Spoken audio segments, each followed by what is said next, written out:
Hello, this is Miss Miller here to talk to you today on behalf of the PBIS team about creating a strong classroom culture based on Chapter 5, Teach Like a Champion by Doug Lemoff. I don't know if I'm saying his name right. Okay, so according to my friend and yours, Doug, there are 5 principles of creating a strong classroom culture found on page 145 in your book.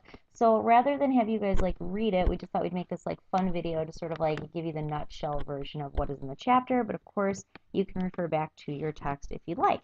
Okay, so we have 5 principles of classroom culture. The first being discipline. Discipline is a noun that refers to the process of teaching someone the right way to do something or to the state of being able to do something the right way. This quote pretty much summarizes the main point of the entire chapter, which is, if they're not doing what you asked, the most likely explanation is that you haven't taught them. So, yes. Our next principle is management, the process of reinforcing behavior by consequences and rewards.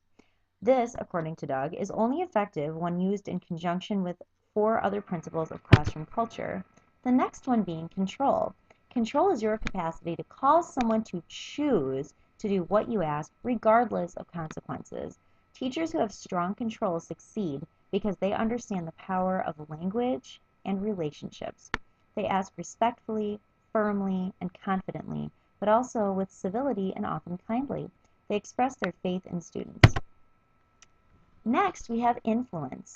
Inspiring students to believe, want to succeed, and want to work for it are intrinsic reasons, for intrinsic reasons, I can read, means that you are influencing them. So like, I need to stop giving kids like pencils for doing stuff. Got it. Okay. Engagement. Keep students positively engaged in productive work. People's beliefs and values are a product of everyday life. And of course, I had to throw in a Karl Marx quote, my bad. Okay. Anyway, so these are a quick overview of our 5 principles of classroom culture. And now, if you're not familiar with Teach Like a Champion, what's really cool about this book is that they give you specific strategies to, I forgot how Prezi works. How do I go to the next page? To make these attainable. Okay, here we go. Got it. So here are our techniques.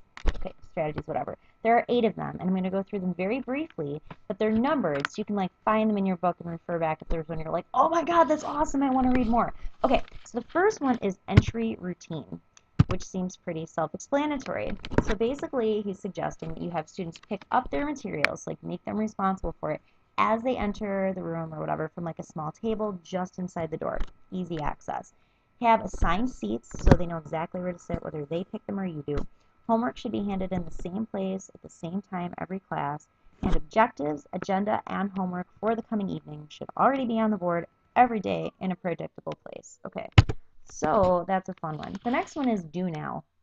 So this is like just the anticipatory set. A lot of us call this like bell work, whatever. So have something on the board basically for kids to do as they come into class. It should be like independent, easy peasy cheesy. It should take like 5 minutes. It should be written work for rigor and accountability, and it should preview the day's lesson. So we are all familiar with like Madeline Hunter, anticipatory set kind of stuff. Easy. Next, number 30, we have tight transitions. How alliterative.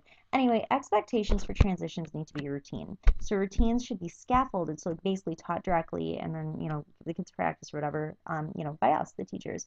So routines and expectations should be consistent, and teachers should distribute materials quickly and efficiently and make use of rows and groups. Like if you've read Teach Like a Champion, he's really big on like how to organize your classroom, like physically arrange things to do that efficiently. So that's kind of a cool thing to read about.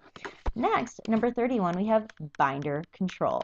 Require a place for students to take notes. It should be teacher provided and kept in the classroom. And I think in there he says it should ideally be teacher provided. So he's not like commanding you to go buy them binders, but he's suggesting it might not be a bad idea. Okay, we have teach all students the same format for organizing papers within the binder or folder.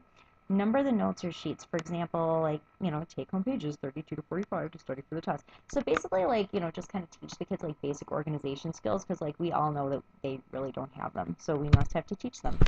All right, number 32. All right, this one is like a bit elementary, so I feel like I'm going to go through exactly how he has it written, but I think we could like adapt this to make it a bit more high school appropriate. So it says to teach these 5 behaviors to increase student engagement. Slant, sit up, listen, ask and answer questions, nod your head, track the speaker, right? We know that. So I'm wondering if there's more, but yeah, I probably wouldn't say like, hey kids, remember to slant, but I'm sure we can adapt that for high school appropriateness. The next one is number 33. On your mark. Be explicit about what students need to have to start class, set a time limit, use standard consequence. So if you're not in your seat with your book or whatever out ready to go, maybe you have a 10 minutes detention or loss of privilege, or if you have like a token economy, you lose a token or whatever. You need to provide tools without consequence to those who recognize need. So like if you're like, hey, have a pencil today, and like before the bell, some kid's like, yo, I need a pencil, you shouldn't like take a token away from them for that. But if they ask you like 20 minutes into assignment, oh yeah, by the way, I need a pencil, I've been sitting here doing nothing for 20 minutes, yeah, like that's different, I guess. Okay, so number 5 is then include a routine for handing in homework. It's a bit repetitive from that first one. Number 35 is props. Public praise for students who demonstrate excellence or exemplifying virtues. These props or recognitions should be quick. They should be visceral and percussive, like a boom boom kind of like class clap or stomp thingy. Universal, everybody should join in. Enthusiastic and evolving. So like maybe let the kids kind of take ownership over how props are going to be handled in class. So in short, these were our 5 principles of classroom culture and 8 techniques to get you going on it. I loved this chapter. I read it like 6 times. I strongly recommend it. So anyway, thanks for watching our video and have a fantastic day.